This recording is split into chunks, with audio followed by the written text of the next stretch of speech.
This program has been made possible in part by the following sponsors: David and Mark Goodman,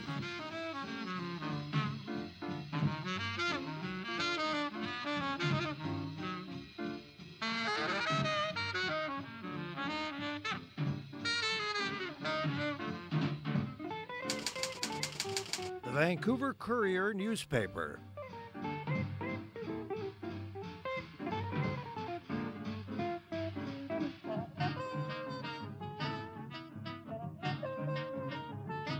Vancouver lawyers Dumal and Boscovich,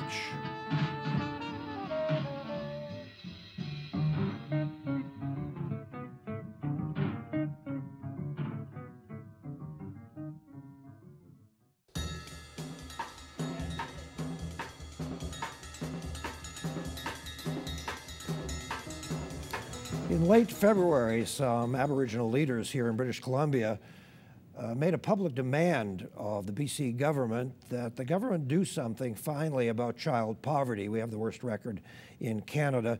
And in my opinion, those leaders were right in making that demand and asking the government to at least set some targets, some goals, and do something practical about this dreadful tragedy and issue.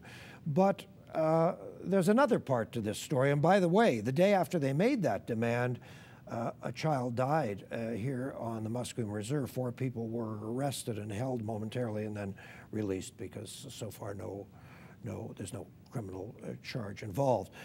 Nevertheless, a child dies is always a tragedy. But you can say the government ought to do something, but as we all know, the first responsibility for children is with parents. So a good question to ask is, what are First Nations people prepared to do? What ought they do about their own child poverty? To that end, we've invited Calvin Helin, a lawyer, an author, a lecturer.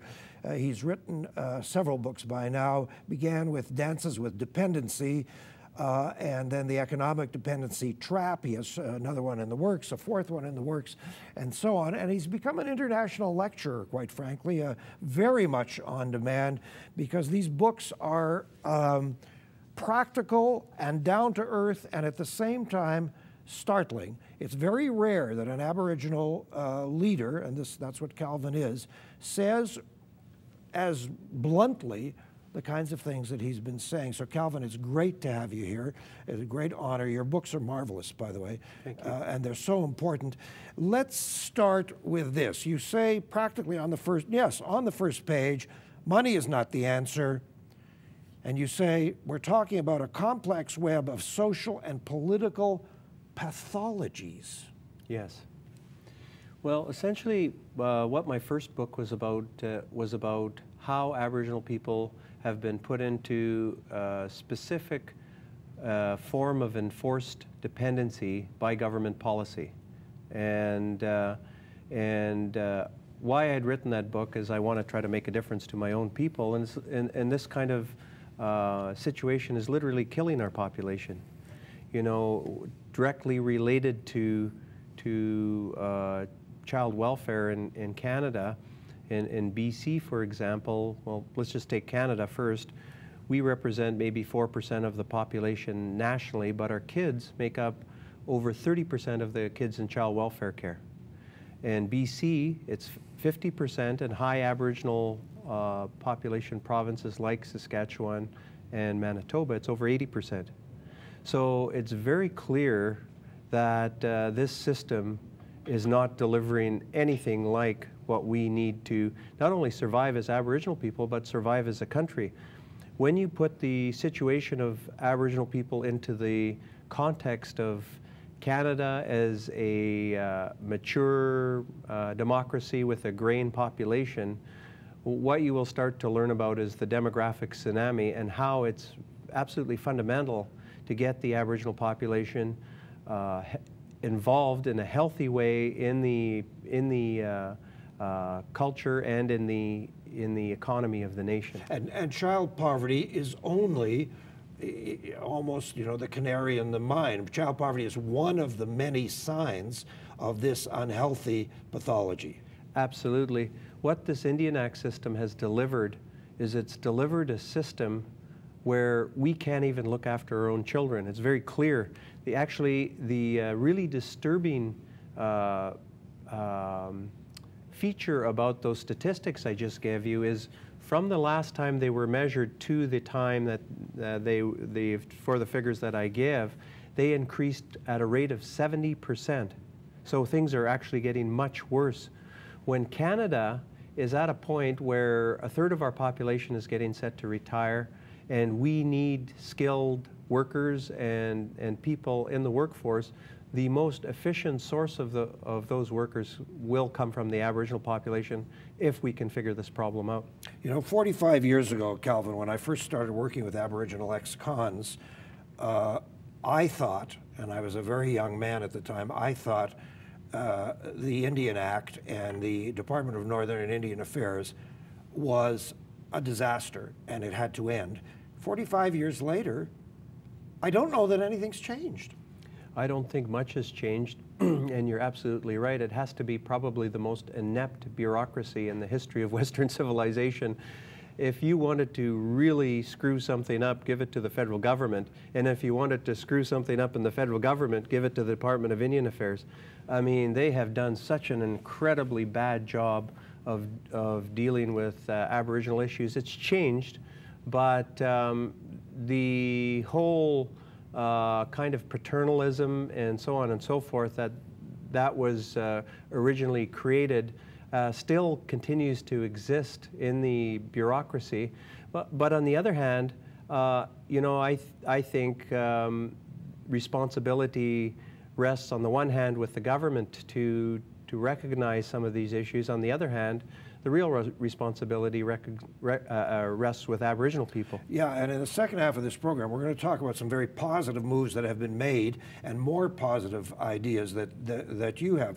But let's stick with the problem for a moment. You've been very forthright in not only criticizing the federal government, but criticizing your own people for allowing themselves to kind of sink passively into an entire era of entitlement, of unemployment, of waiting for somebody to do something. Tell us more about that. Absolutely. Well, the situation has led to what I've called in my first book an Indian industry. There's a lot of people that are making very good livings off of the misery of Aboriginal people. And you've said even more than that, Calvin. You've said in these two books that the Indian industry has no interest in change. Absolutely not. Why change something that's good business, right? And a part of that industry is some of our older leadership who have come into this situation, even though it was without through no fault of their own. But a lot of our leaders are what I call the old Indian Act chiefs, and they're trying to preserve a system which is actually causing the problems. And we have some very good leaders now, like there's lots of younger leaders coming through. Locally in Vancouver, we have, you know, for example, Chief Gibby Jacob from the Squamish First Nation, and Chief Clarence Louie, and there's all kinds of examples, and there's lots of new younger people coming through, but there's still a whole group of people for whom the Indian Act was essentially like a game where you just move the pieces around the board and never expect anything to ever happen. And how much can I get? And how much can I get? Well, let's take an example that you quote in your book. You do speak, and we'll speak in more detail in the second half about education being one of the key ingredients for the future, but you do speak about the almost disastrous attempt at the First Nations University in Saskatchewan, I believe. There's an example you say where Indian leaders who've never been to a university, who don't know, many of whom haven't even graduated from high school, sort of get appointed to run this place, and it's terribly mismanaged. Well, they ran it into the ground to the point of bankruptcy. Essentially, what the government did was they gave the control of this institution, as it rightfully should be on the one hand, but to a bunch of Aboriginal politicians who then appointed the sort of cronyism network And they basically imported all of the political pathologies that are used to run a lot of Aboriginal communities and organizations into this institution, which was considered by most Aboriginal people as an incredible gift. And then they started to milk its budget, and they ran it into the ground. And it's been saved, I think, by a last-minute reprieve. But it has to be run properly. The same thing goes for communities as goes for that kind of institution.